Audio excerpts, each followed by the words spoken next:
Maswerteng gabi po 3D Lotto players. Narito na po ang mga numerong nanalo sa 3D Lotto 9pm result.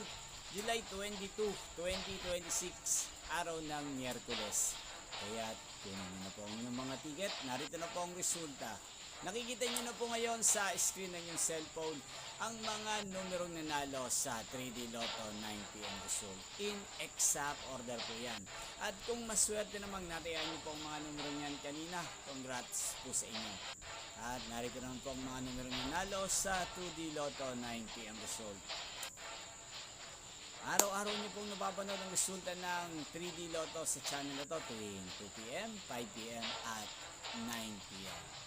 Sa mga gusto pong magpa-shoutout, mag-comment lang po kayo. Inyo pong napanood ang resulta ng 3D Lotto sa channel na to, Roderick Hernandez TV. Magkita-kita pong muli tayo bukas ng 2pm para sa first draw result ng 3D Lotto. Thank you for watching and good night po sa ating lahat.